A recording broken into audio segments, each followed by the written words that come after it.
नमस्कार विद्यार्थी मित्रांनो. तर आजच्या लेक्चरमध्ये आपण करंट अफेअर्स वरचे तुमच्या एक्झामच्या दृष्टीने महत्त्वाचे असे एमसीक्यूज बघणार आहोत. तर हा व्हिडिओ शेवटपर्यंत बघायला कोणीही चुकवू नका. तर चला चालू करूया आजचा लेक्चर. आता भारतीय रेल्वेने भारतातलं पहिलं असं LNG आणि डिझेल असं ड्युअल फ्युएल असणारी डेमो ट्रेन लॉन्च केलेली आहे किंवा तिचं टेस्टिंग केलेलं आहे. तर हे टेस्टिंग त्यांनी नक्की कुठल्या जागी केलेलं आहे? तर हे केलेलं आहे साबरमती इंटिग्रेटेड कोच डेपो, जो की आहे अहमदाबाद गुजरात येथे. ठीक आहे. पुढे इंडियाचा पहिला फ्लॅट रोल प्रोडक्ट्स म्हणजे FRP ॲल्युमिनियम प्लांट हे आत्ताच कुठे इनॉग्रेट केलं आहे? तर हे केलेलं आहे आदित्य ॲल्युमिनियम कॉम्प्लेक्स, कुठे? संबलपूर, ओडिशा.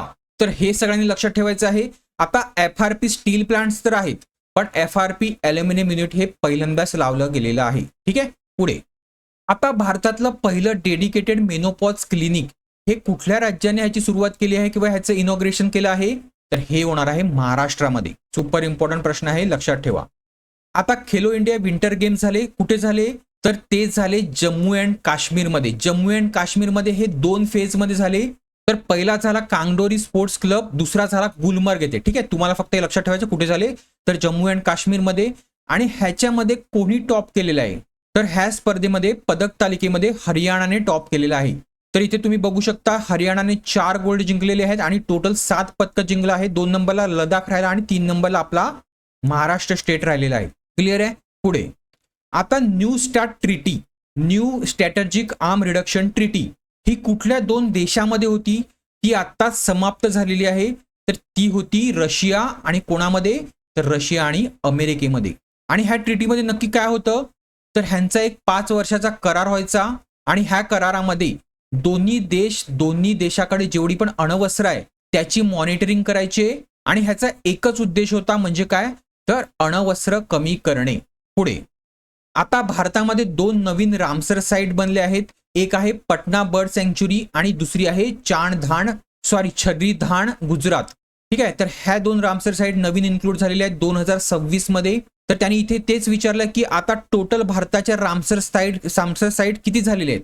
तर त्या झालेल्या आहेत 98. तर आता तुम्हाला रामसर साईट मध्ये काय काय लक्षात ठेवायचं असते? तर जे मागील वर्ष होतं 2025 आणि जे चालूचं वर्ष आहे 2026, ह्यामध्ये कुठल्या कुठल्या रामसर साईट ज्या आहेत त्या इन्क्लूड झालेल्या आहेत रामसर स्थळामध्ये. तर बघा 2026 मध्ये ह्या 2 झालेल्या आहेत, पटना बर्ड सँक्च्युरी आणि छर्रीधान. आणि त्यांचं लोकेशन तुम्हाला लक्षात ठेवायचं आहे की कुठल्या राज्यामध्ये ते आहेत.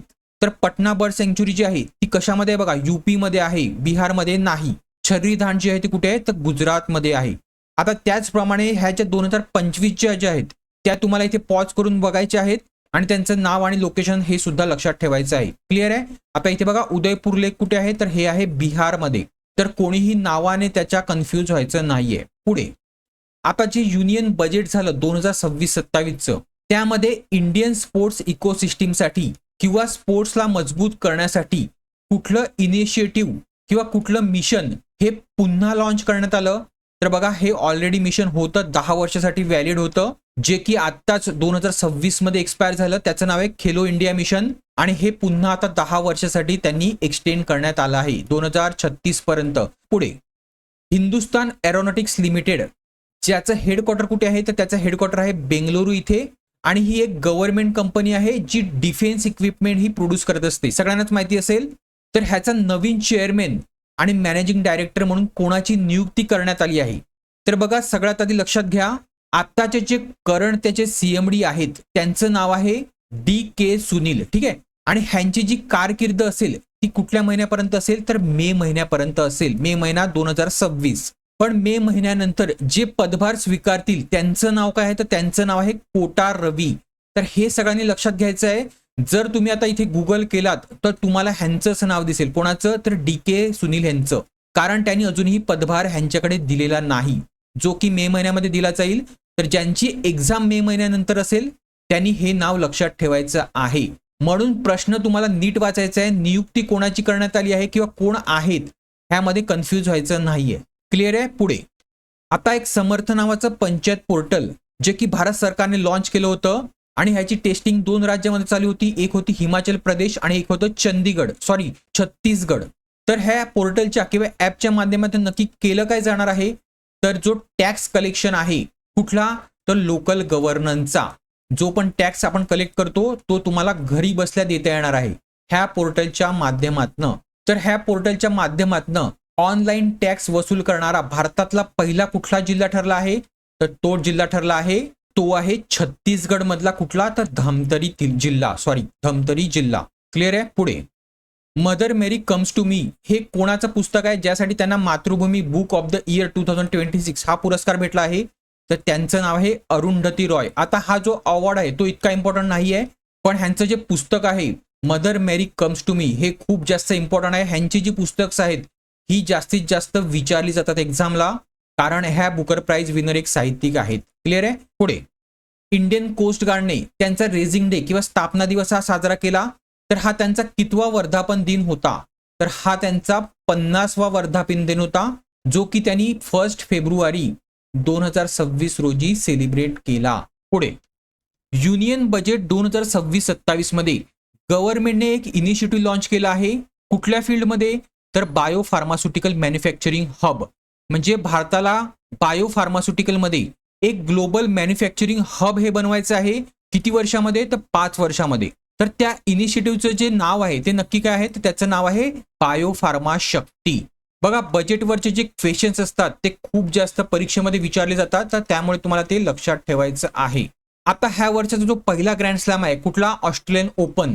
तर ह्याचं जे मेन सिंगलचं जे टायटल आहे ते कोणी जिंकलेलं आहे, तर ते जिंकलेलं आहे स्पेनचा खेळाडू कार्लोस अल्काराजने. तर हा आहे कार्लोस अल्काराज आणि हा आहे नोवाक जोकोविच. ठीक आहे, तर नोवाक जोकोविचला हरवून तो जिंकलेला आहे. आता बघा तुम्हाला टेनिसमध्ये 4 प्रकारचे जे ग्रँड स्लॅम आहेत त्यावर क्वेश्चन्स हे विचारले जातात. त्यांचे जे कोण विनर आहेत महिलांमध्ये आणि पुरुषांमध्ये. तर वर्षाच्या पहिल्या क्वार्टरमध्ये पहिली जी ग्रँड स्लॅम खेळली जाते ती आहे ऑस्ट्रेलियन ओपन. दुसरी खेळली जाते ती आहे फ्रेंच ओपन. तिसरी जी आहे ती कुठली खेळली जाते, तर ती आहे विम्बल्डन. आणि चौथी कुठली खेळली जाते, तर ती आहे US ओपन. हे 4च ग्रँड स्लॅम तुम्हाला ह्याच्यामध्ये लक्षात ठेवायचं आहे आणि त्याच्यामधले मेन्स आणि वुमेन्सचे टायटल विनर कोण आहेत ते लक्षात ठेवायचे आहेत. पहिला जो ग्रँड स्लॅम आहे तो आत्ताच झालेला आहे 2026चा, तो आहे ऑस्ट्रेलियन ओपन. आणि तो कोणी जिंकलेला आहे महिलांमध्ये, पुरुषांमध्ये तर कार्लोस अल्काराज, आणि महिलांमध्ये कोणी जिंकलेलं आहे तर एलेना रेबेकैना. आता 2025चे जे आहेत ग्रँड स्लॅम हे सुद्धा तुम्हाला लक्षात ठेवायचे आहेत, कारण ह्यामधलं सुद्धा तुम्हाला विचारलं जाऊ शकते. तर बघा पुरुषांमध्ये खूप जास्त इझी आहे, कारण 2च विनर आहेत, एक तर जैनिक सिन्नर किंवा कार्लोस अल्काराज. पण महिलांमध्ये तुम्हाला 4 वेगवेगळी नावं ही लक्षात ठेवायची आहेत, तर ही सगळी नावं तुम्ही व्यवस्थित वाचून घ्या. क्लिअर आहे. पुढे आता पुढे जाण्याआधी जर तुम्हाला ह्या एक्झामसाठी स्टडी मटेरियल हवं असेल ज्यामध्ये 1 वर्षाच्या करंट अफेअरच्या नोट्स ज्या की मंथ वाईज असतील आणि इंग्लिश आणि मराठी ह्या ड्युएल लँग्वेज मध्ये असतील, ज्या की मी तुम्हाला एक्झामच्या आधीच्या महिन्यापर्यंतच्या देणार आहे. त्याचप्रमाणे मराठी सेक्शनच्या नोट्स जे आपण टॉपिक्स बघितले ते सर्व याच्यामध्ये कव्हर आहेत. त्याच्यानंतर इंग्लिश सेक्शनच्या नोट्स, तर इंग्लिशचे पण जे पण टॉपिक्स बघितले ते ह्याच्यामध्ये कव्हर आहेत आणि ह्या नोट्स मराठीमध्ये स्पष्टीकरणासहित आहेत. ठीक आहे. पुढे अर्थमॅटिक किंवा मॅथ सेक्शनच्या नोट्स ज्या की हँड रिटन आहेत आणि मराठीमध्ये आहेत. त्याच्यानंतर जनरल इंटेलिजन्स किंवा रिझनिंगच्या नोट्स त्या सुद्धा हँड रिटन आणि मराठीमध्ये आहेत.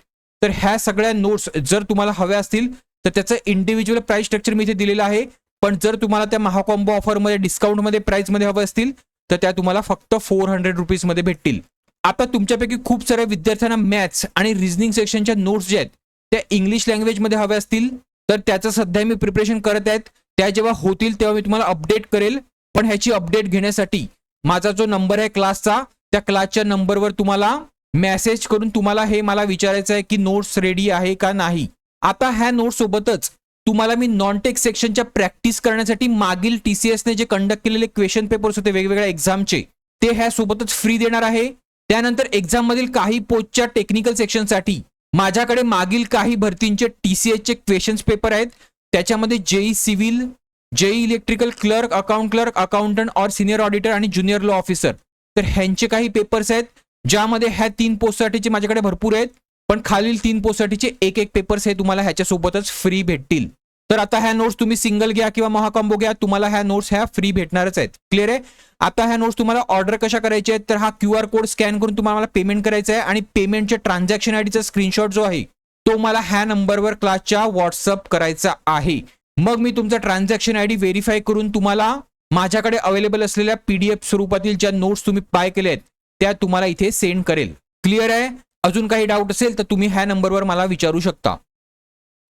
आता युनियन बजेट 2026-27 मध्ये government of India 4 dedicated corridors बनवणार आहे. कशासाठी? तर रेअर अर्थ एलिमेंटसाठी. रेअर अर्थ एलिमेंट कुठे कुठे यूज होतात ह्याचे? तर ह्याचा यूज होतो चिप्स मध्ये. खाण्याच्या चिप्स नाही तर कुठल्या? तर सेमीकंडक्टर चिप्स. ठीक आहे. आता सेमीकंडक्टर चिप्ससाठी फक्त भारतच नाही तर पूर्ण जग हे कोणावर डिपेंडेबल आहे? तर ते आहे चायनावर. चायना हा सगळ्यात जास्ती जगामध्ये रेअर अर्थ एलिमेंटचा एक्सपोर्टर आहे. तर ती डिपेंडन्सी कमी करण्यासाठी भारतातील अशी 4 राज्य आहेत ज्यामध्ये रेअर अर्थ कॉरिडोर हे ओपन केले जाणार आहेत. आणि ती 4 राज्य कुठली आहेत? तर एक आहे केरला, एक आहे ओडिशा, एक आहे तामिळनाडू आणि शेवटचं राज्य जे आहे ते आहे आंध्र प्रदेश. ह्याच्यामधलं कुठलं नाहीये? तर राजस्थान नाहीये. पुढे आता युनेस्कोची 2026-27 जी वारसा यादीची लिस्ट आहे त्यामध्ये भारतातर्फे जी केंगजिरी हा लिव्हिंग रूट ब्रिज ह्याचं नामांकन पाठवलेलं आहे. तर हा नॅचरल ब्रिज किंवा नॅचरल पूल हा कुठल्या राज्याशी संबंधित आहे? तर तो आहे मेघालयाशी संबंधित. आता तुम्हाला एक लक्षात घ्यायचं आहे, भारतामध्ये टोटल 44 वर्ल्ड हेरिटेज साईट आहेत. किती? 44. 44वी कुठली झाली होती मागच्या वर्षी? तर आपल्या छत्रपती शिवाजी महाराजांचे किल्ले. किती किल्ले? तर 11 किल्ले. त्यामधला एक किल्ला जो होता तो तामिळनाडू राज्यामध्ये सुद्धा आहे. तर ह्या किल्ल्याचं नाव तुम्हाला मला कमेंट बॉक्समध्ये सांगायचं आहे. तर हे 11 किल्ले 44व जे वर्ल्ड हेरिटेज साईट होती भारताची ती होती आणि हे कल्चरल हेरिटेज साईट होती. आता 3 प्रकारच्या हेरिटेज साईट असतात. एक असते नॅचरल, एक असते कल्चरल आणि एक असते मिक्स म्हणजे कल्चरल प्लस नॅचरल. ठीक आहे. आता ही जी आहे ही आहे नॅचरल, निसर्गाने बनवलेली आहे. ठीक आहे. कल्चरल जी असते ती काय असते? तर जे ओल्ड मॉन्युमेंट्स आहेत उदाहरणार्थ किल्ले असू द्या किंवा कुठली वस्तू असू द्या ती असते कल्चरल साईट. आणि मिक्स काय असते? तर कल्चरल प्लस नॅचरल. आणि भारतामध्ये फक्त आणि फक्त एकच मिक्स वर्ल्ड हेरिटेज साईट आहे. आणि ही परीक्षेसाठी इम्पॉर्टंट असते. ती कुठली आहे? तर ती आहे सिक्कीम मधला कंचनजंगा नॅशनल पार्क. कुठल्या राज्यामधला? सिक्कीम मधला Kanchenjunga national park. National park सुद्धा आहे आणि तो कंचनजंगा जे जगातलं 3रं मोठं पीक आहे ते सुद्धा वर्ल्ड हेरिटेज साईट आहे. क्लिअर आहे? तर देशातलं पहिलं असं कुठलं एअरपोर्ट बनलं आहे जिथे हायड्रोजन पॉवर बसेस ह्या पॅसेंजर ट्रान्सपोर्टेशनसाठी वापरल्या जाणार आहेत? तर बघा विमानतळावर विमानतळ आणि विमान जिथे लागतं त्याच्या बिटवीन काही बसेस चालतात पॅसेंजरला ट्रान्सपोर्ट करण्यासाठी. तर ह्या ज्या बसेस आहेत त्या आता हायड्रोजन पॉवर असणार आहेत. कुठल्या विमानतळावर? तर ते विमानतळ आहे कोचीन इंटरनॅशनल एअरपोर्ट जे आहे केरळाला. ठीक आहे. तर हे लक्षात ठेवा. पुढे आता युनियन बजेट 2026-27 मध्ये जे सेल्फ हेल्प ग्रुप्स असतात त्यांच्यासाठी एक रिटेल आउटलेट जे की कम्युनिटी बेस असेल तर ह्या प्लॅटफॉर्मचं नाव काय आहे? तर ह्या प्लॅटफॉर्मचं नाव आहे शी मार्ट. लक्षात ठेवायचं आहे शी मार्ट. पुढे आता बजेटमध्ये युथ सेंट्रिक एक इनिशिएटिव्ह लॉन्च करण्यात आलं ज्यामध्ये कॉलेज स्टुडंट आणि कोचिंगचे जे स्टुडंट्स आहेत त्यांना बजेट समजावं म्हणून हे इनिशिएटिव्ह लॉन्च करण्यात आलं. तर त्या इनिशिएटिव्हचं नाव काय आहे? त्याचं नाव आहे माय भारत बजेट क्वेस्ट 2026. हे सगळ्यांनी लक्षात ठेवायचं आहे. पुढे आता एक जॉईंट मिलिटरी एक्सरसाइज झाली त्याचं नाव आहे एक्सरसाइज खंजर. तर ही कुठल्या 2 देशामध्ये झाली? तर ही झाली इंडिया आणि किर्गिस्तानमध्ये. तर ती नक्की कुठे झाली? तर ती झाली मिसामारी सोनितपूर आसाम इथे. पण तुम्हाला इथे सगळ्यात महत्त्वाचं लक्षात ठेवायचं आहे एक्झामच्या दृष्टीने की ही कुठल्या 2 देशामध्ये होते? इंडिया आणि किर्गिस्तानमध्ये. आता नावामध्ये कन्फ्युजन व्हायचं नाहीये. 2 देश आपले 3 का 4 देशांचं नाव सेम आहे. एक आहे उझबेकिस्तान, एक आहे कझाकिस्तान, एक आहे किर्गिस्तान आणि एक आहे तुर्कमेनिस्तान. ठीक आहे. आता सगळ्यांनी लक्षात ठेवा किर्गिस्तान सोबत खंजर होते. कझाकिस्तान सोबत कुठली होती एक्सरसाइज? कझाकिस्तान ह्या देशासोबत तर कज इंड. ठीक आहे. कॅज इंड ह्या नावाची एक्सरसाइज होती मिलिटरी एक्सरसाइज. उझबेकिस्तान ह्या देशासोबत कुठली होती एक्सरसाइज? ती होते डस्ट लीक. ठीक आहे. नाव लक्षात ठेवायची आहेत. तुर्कमेनिस्तान सोबत कुठली होते? तर कुठलीच होत नाहीये. फक्त तुम्हाला हे 2 देश आहेत ते लक्षात ठेवायचे आहेत आणि त्यांच्या नावामध्ये कन्फ्यूज व्हायचं नाहीये. पुढे आता युनियन बजेट 2026-27 मध्ये खादी, हँडलूम आणि हँडीक्राफ्ट सेक्टरसाठी एक इनिशिएटिव्ह लॉन्च करण्यात आलं आणि ह्याचं लक्ष आहे की प्रोडक्शन प्रोसेस कशी नीट करता येईल आणि त्याचं डेव्हलपमेंट स्किल आहे ते कसं इम्प्रूव्ह करता येईल. तर ह्या इनिशिएटिव्हचं नाव काय आहे? तर ह्या इनिशिएटिव्हचं नाव आहे महात्मा गांधी ग्राम स्वराज इनिशिएटिव्ह. लक्षात ठेवायचं आहे.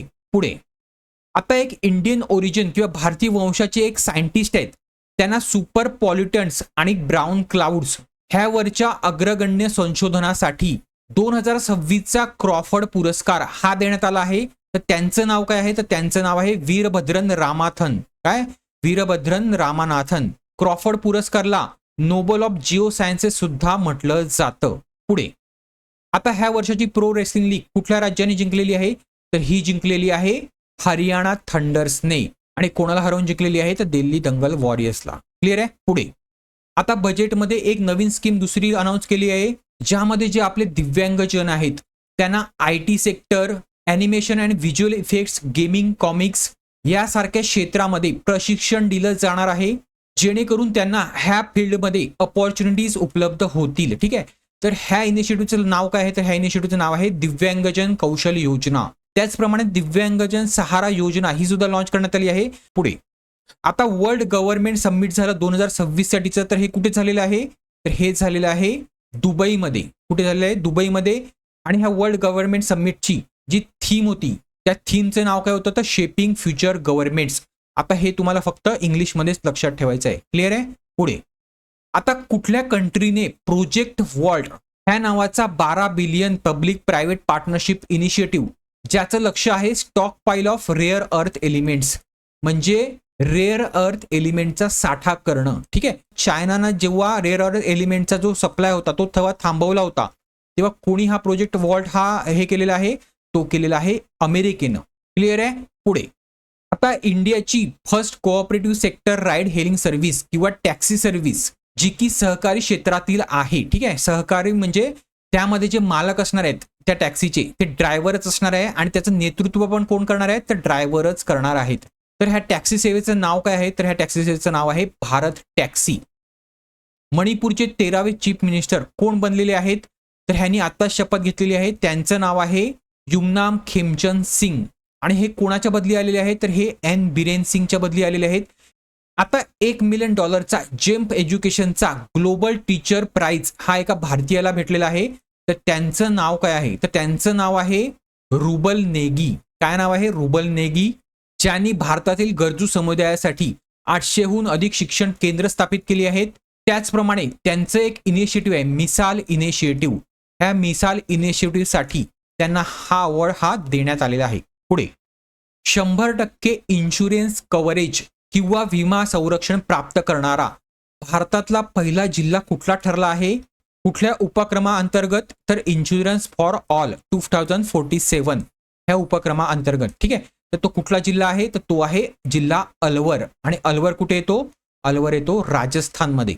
सुपर इम्पॉर्टंट प्रश्न आहे, लक्षात ठेवायचा आहे. क्लिअर आहे. पुढे आता भारताने नवीन क्षेपणास्त्र अग्नी 3 ह्याची चाचणी केलेली आहे. कुठनं, चांदीपूर ओडिशा इथनं. तर ह्या अग्नी 3 क्षेपणास्त्राची प्रमुख वैशिष्ट्य काय आहेत, तर ह्याची मारा करण्याची जी क्षमता आहे, स्ट्राईक रेंज ही 3500 किलोमीटर आहे. आणि ह्यामध्ये 2 स्टेज कॉन्फिगरेशनमध्ये सॉलिड फ्युएल हे वापरलं जातं. त्यानंतर हे 1.5 टन इतक्या वजनाचा पेलोड हा घेऊन जाऊ शकते. फक्त एक लक्षात ठेवायचं आहे की हे लिक्विड फ्युएल नाही आहे, सॉलिड फ्युएल हे ह्याच्यामध्ये यूज केलेलं आहे. त्यानंतर हे IRBM आहे, इंटर रेंज बॅलिस्टिक मिसाईल. तर पुढे हे लॉन्च कुठनं केलं जाते, तर हे पाणबुडीवरनं लॉन्च केलं जात नाही. हे कशावरनं लॉन्च केलं जाते, तर हे व्हेकलवरनं लॉन्च केलं जाऊ शकते किंवा रेलवरनं लॉन्च केलं जाऊ शकते. म्हणजे काय, तर जमिनीवरनं लॉन्च केलं जाणार आहे. क्लिअर आहे. म्हणजे हे तिन्ही चुकीचे आहेत. हे कमी पल्ल्याचं नाही, हे तर जास्त पल्ल्याचं आहे. जमिनीवरनं लॉन्च केलं जाते. 1.5 टन वजनाचं सॉलिड फ्युएल आहे आणि ह्याची स्ट्राईक रेंज किती आहे, तर 3500 किलोमीटर आहे. म्हणजे हे तुमचा ऑप्शन हा बरोबर आहे.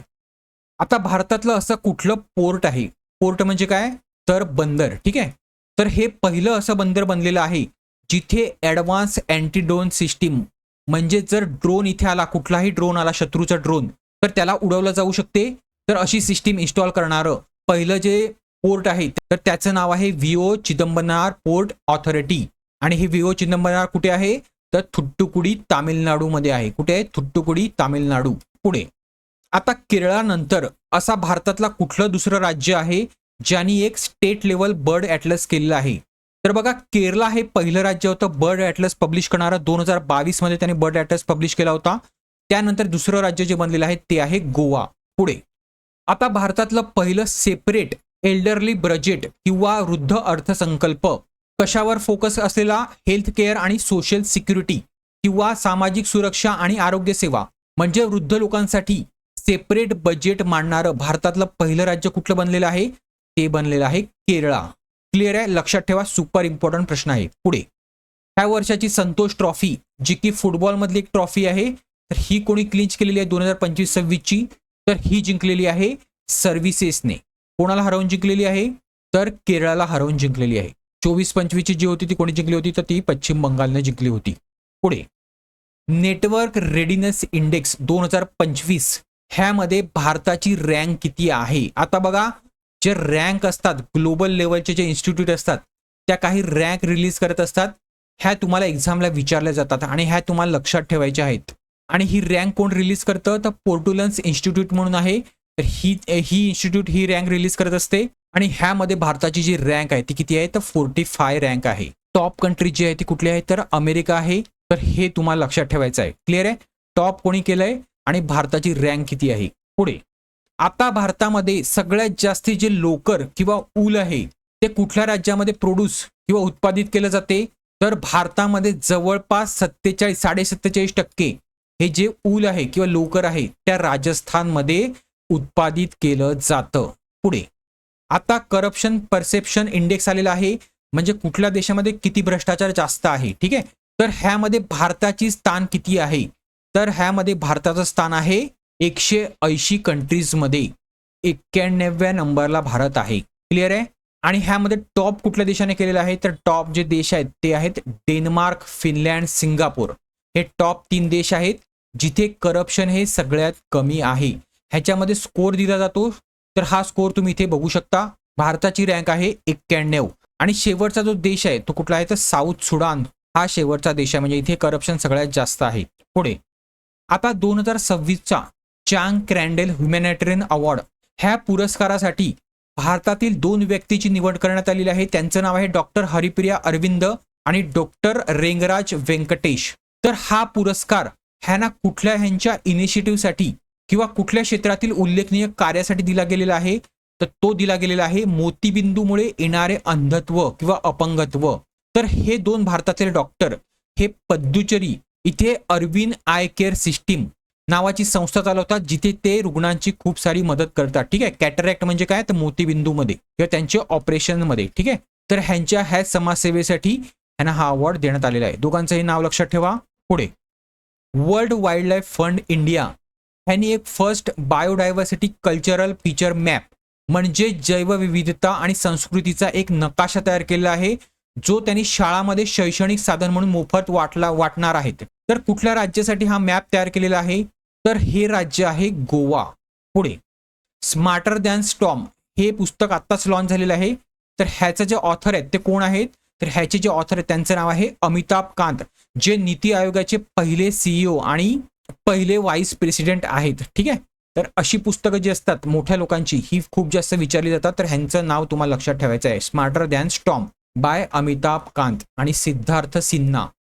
आता हे जे बुक आहे किंवा ही जी ऑटोबायोग्राफी आहे ही खूप जास्त चर्चेमध्ये होती आणि ही एक्झामसाठी खूप जास्त इम्पॉर्टंट आहे, कारण हा इश्यू अपोजिशन लीडर्सने पार्लमेंटमध्ये सुद्धा उचलला होता आणि ज्यांचं हे बुक आहे ते भारताचे माजी सैन्यप्रमुख होते. ठीक आहे, तर ह्यांचं नाव काय आहे? तर ह्यांचं नाव आहे जनरल मनोज मुकुंद नरवणे आणि हे महाराष्ट्राचेच आहेत. आणि त्या पुस्तकाचं नाव तुम्हाला लक्षात ठेवायचं आहे 4 स्टार ऑफ डेस्टिनी.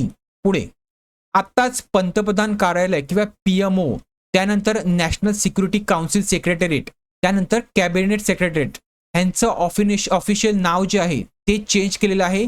तर ह्यांचं नाव आता काय आहे? तर ह्यांचं नाव आहे आता सेवा तीर्थ. पुढे, आता कुठल्या शहरामध्ये भारताचं पहिलं काच संग्रहालय किंवा ग्लास म्युझियम हे उभारलं जाणार आहे? कुठलं राज्य करणार आहे ते सुद्धा सांगायचं आहे.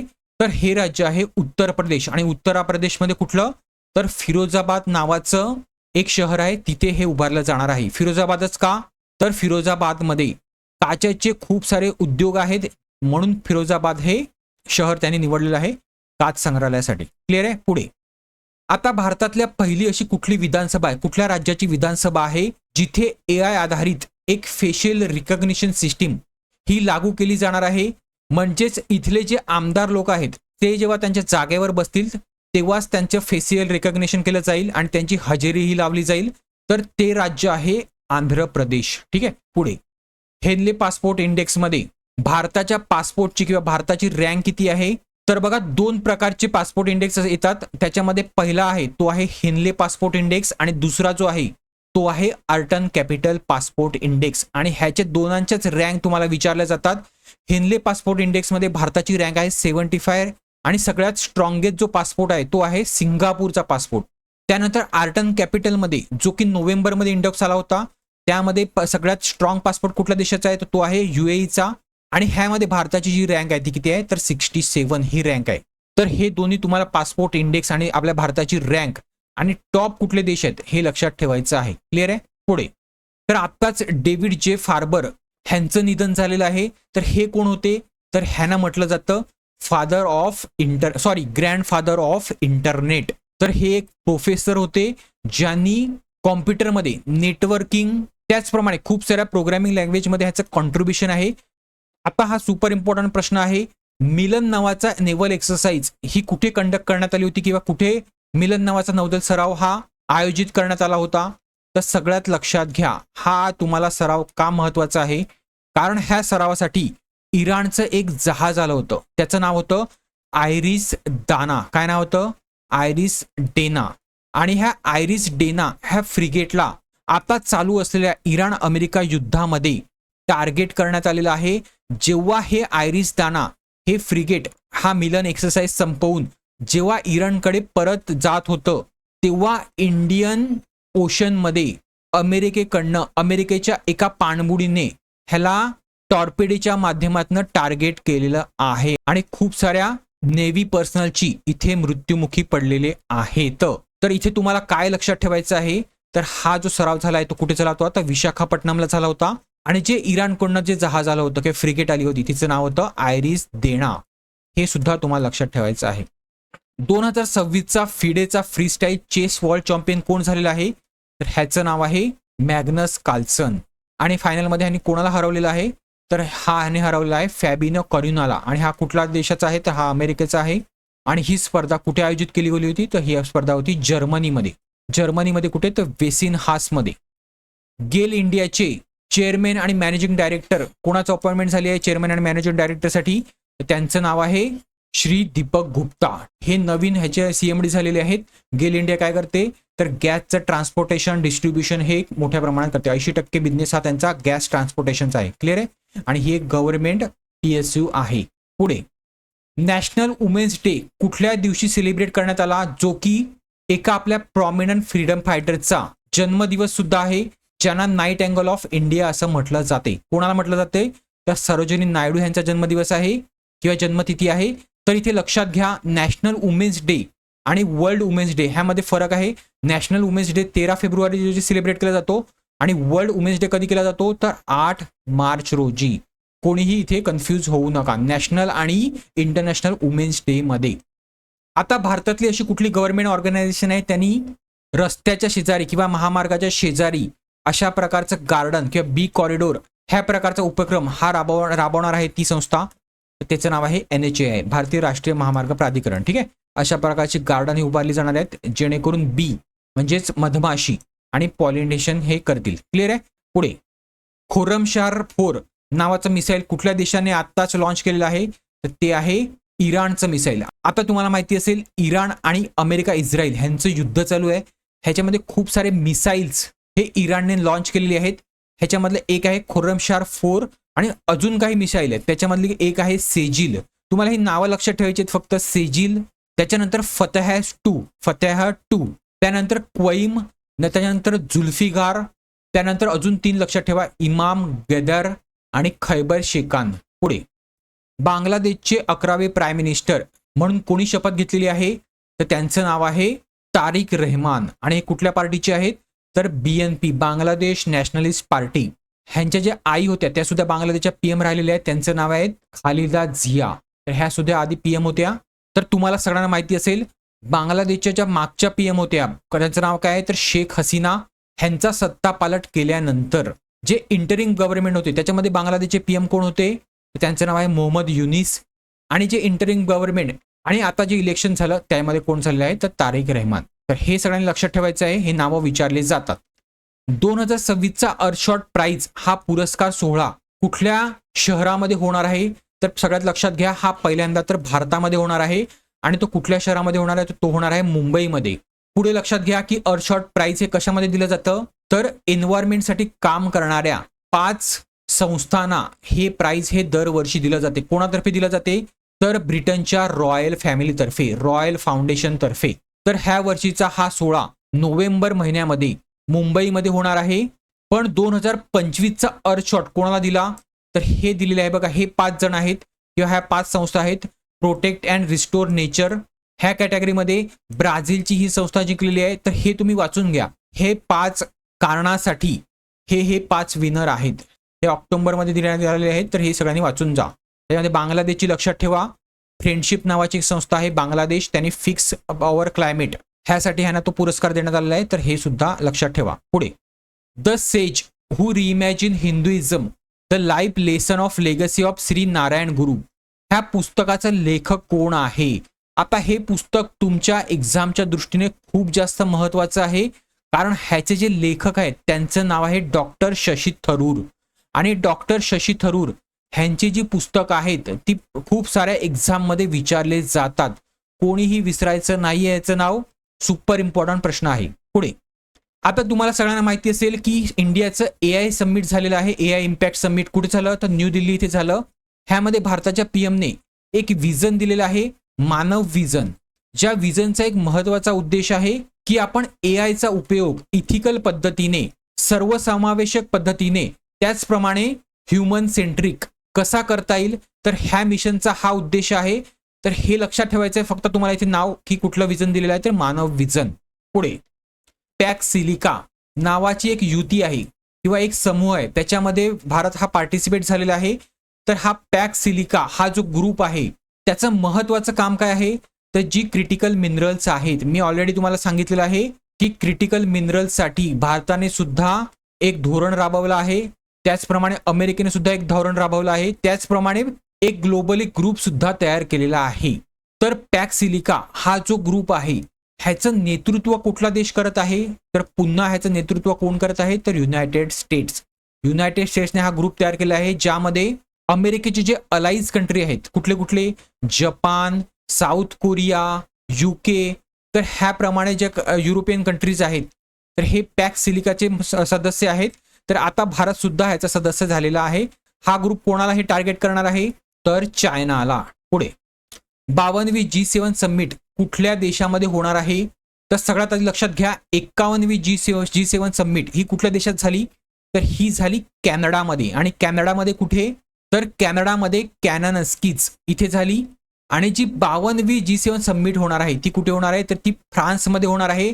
फ्रान्समध्ये कुठे, तर इव्हनलेस बेन्स. आता ह्याचं नाव मला प्रोनाऊन्स करता येत नाहीये, पण तुम्ही लक्षात घ्या, ठीक आहे. इव्हनलेस बेन्स फ्रान्स ह्या ठिकाणी होणार आहे, ठीक आहे. आता G7 समिटमध्ये कुठले महत्वाचे कंट्रीज आहेत, तर ज्या मेजर डेव्हलप इकॉनॉमीज आहेत जगातल्या, Canada, France, Germany, Italy, Japan, UK, US, European union. तर ह्या G7चा हा पार्ट आहेत. भारत G7चा पार्ट नाही, पण इन्व्हायटेड कंट्रीजमध्ये भारत सुद्धा जाणार आहे G7 साठी. आणि 51 G7 समिटसाठी सुद्धा भारत इन्व्हायटेड मध्ये कंट्रीजमध्ये होता. पुढे, भारतातली पहिली Namo Bharat regional rapid transit system म्हणजे RRTS. तर ही जी रेल्वे आहे, सेमी स्पीड रेल्वे, ही कुठे चालू करण्यात आलेली आहे, तर ही चालू करण्यात आलेली आहे दिल्ली मेरठ ह्या 2 शहरांच्या मध्ये. आणि ह्याचं नाव काय आहे ट्रेनचं, तर नमो भारत. पण ह्याची लांबी तुम्हाला इथे विचारलेली आहे, किती लांबी आहे, तर 82 किलोमीटर इतक्या लांबीची दिल्ली मेरठ ही RRTS ही सुविधा चालू करण्यात आलेली आहे किंवा ही ट्रेन चालू करण्यात आलेली आहे. ही ट्रेन आणि बुलेट ट्रेन ह्यामध्ये कोणी कन्फ्यूज व्हायचं नाहीये. ही सेमी हाय स्पीड रेल्वे आहे, जी कोण बनवत आहे, तर अल्स्टॉम नावाची कंपनी आहे. कुठली, फ्रेंच कंपनी आहे, जी सावली गुजरातमध्ये सावली नावाचं आहे, तिथे ह्याचे ते डब्बे मॅन्युफॅक्चरिंग होतात. आणि ह्या ट्रेनचं नाव आहे नमो भारत. हे सगळ्यांनी लक्षात ठेवायचं आहे. पुढे, आता नवी दिल्लीमध्ये राजाजी उत्सव सेलिब्रेट करण्यात आला, ज्यामध्ये राष्ट्रपती भवनामध्ये ब्रिटिश आर्किटेक्ट लुटियन्स यांचा स्टॅच्यू काढून राजाजी किंवा चक्रवर्ती राजगोपालचारी यांचा स्टॅच्यू जो आहे तो बसवण्यात आला. तर सी राजाजी किंवा सी राजगोपालचारी हे कोण होते, तर हे स्वतंत्र भारताचे पहिले गव्हर्नर जनरल होते. क्लिअर आहे. पुढे, आत्ताच ब्रिटिश अकॅडमीचे film and television arts award झाले, म्हणजे त्याला बाफ्टा अवॉर्ड्स म्हणतात. तर ह्या बाफ्टा अवॉर्ड्स मध्ये सर्वोत्कृष्ट बाल आणि कौटुंबिक चित्रपट ह्या कॅटेगरीमध्ये बाफ्टा अवॉर्ड जिंकणारा भारताचा पहिला चित्रपट कोण ठरला आहे? तर हा एक मणिपुरी चित्रपट आहे, मणिपुरी लँग्वेज मधला. ह्याचं नाव आहे बुंग. आणि हा प्रोड्यूस कोणी केले आहे? तर हा प्रोड्यूस केला आहे फरहान अख्तर याने. आणि ह्याची जी डायरेक्टर आहे त्याचं तिचं नाव आहे लक्ष्मीप्रिया देवी. क्लिअर आहे? तर बुंग हे नाव लक्षात ठेवायचं आहे, सुपर इम्पॉर्टंट आहे. आता our lady of grace cathedral ह्या नावाचे कॅथेड्रल आहे किंवा चर्च आहे, त्याला युनेस्कोचा एशिया पॅसिफिक हा अवॉर्ड भेटलेला आहे 2025 साठीचा. तर हा चर्च कुठे आहे लोकेटेड? तर हा चर्च हा महाराष्ट्रामध्ये आहे. आणि तो महाराष्ट्रामध्ये कुठे आहे? तर वसईमध्ये आहे. तर बघा, लेडी ग्रेस कॅथेड्रल सोबतच खूप साऱ्या अजून काही संस्थांना हा अवॉर्ड भेटलेला आहे. पण भारतातली एकच संस्था आहे, तिचं नाव आहे our lady grace cathedral conservation project Vasai. ठीक आहे, तर हे सगळ्यांनी लक्षात ठेवायचं आहे. पुढे, भारताच्या आयुष मंत्रालयाने नॅशनल आरोग्य फेअर किंवा अखिल भारतीय आरोग्य मेळावा हा कुठे आयोजित केला होता? तर हा आयोजित केला होता आपल्या महाराष्ट्रामध्ये बुलढाणामध्ये. सुपर इम्पॉर्टंट प्रश्न आहे, लक्षात ठेवायचा आहे. बघा, राष्ट्रपती सुद्धा उद्घाटनाला आल्या होत्या. पुढे, पहिला सोयाबीन फेस्टिवल हा कुठे सेलिब्रेट करण्यात आला? कुठल्या राज्यामध्ये सेलिब्रेट करण्यात आला? तर तो आला नागालँडमध्ये. चुमो केडिमा नावाचे एक नागालँडमध्ये शहर आहे किंवा जागा आहे, तिथे हा सोयाबीन फेस्टिवल सेलिब्रेट करण्यात आला. तर हे सगळ्यांनी लक्षात ठेवायचं आहे. पुढे, केरळा ह्या राज्याचं नाव आता काय करण्यात आलेलं आहे? तर केरळा ह्या राज्याचं नवीन नाव असेल आता केरळाम. पुढे, मिलानो कॉर्टिना विंटर ऑलिम्पिक झाले, ज्यामध्ये कुठल्या देशाने अव्वल स्थान पटकावलेलं आहे पदक तालिकामध्ये? तर सगळ्यात आधी लक्षात घ्या, मिलानो कॉर्टिना आहे कुठे? तर मिलानो कॉर्टिना आहे इटली ह्या देशामध्ये. ठीक आहे, इटली ह्या देशामध्ये हे हिवाळी ऑलिम्पिक झाले. आणि ह्या ऑलिम्पिकमध्ये टॉप कुठल्या देशाने केलेलं आहे? तर नॉर्वे ह्या देशाने टॉप केलेलं आहे 18 गोल्ड मेडल सहित. बाकी एक इन्फॉर्मेशन म्हणून सांगतो, भारताने सुद्धा ह्यामध्ये पार्टिसिपेट केलं होतं. भारताचे 2 ॲथलीट ह्याच्यामध्ये पार्टिसिपेट झाले होते. कुठल्या इव्हेंटसाठी? तर स्कीइंग ह्या नावाच्या इव्हेंटसाठी. तर भारताचा ॲथलीट आरिफ मोहम्मद खान, ज्याने अल्पाईन स्कीइंगसाठी पार्टिसिपेट केलं होतं. आणि दुसरं आहे स्टॅन्झिन लुंडूप, तर ह्यांनी क्रॉस कंट्री स्कीइंगमध्ये पार्टिसिपेट केलं होतं. ठीक आहे, हे फक्त लक्षात ठेवा. तर चला, होप करतो हा लेक्चर तुम्हाला आवडला असेल तर लाईक, शेअर आणि सबस्क्राईब करायला विसरू नका. त्याचप्रमाणे V2 अकॅडमीला टेलिग्राम चॅनलवर सुद्धा सबस्क्राईब करायला विसरू नका किंवा फॉलो करायला विसरू नका. थँक्यू.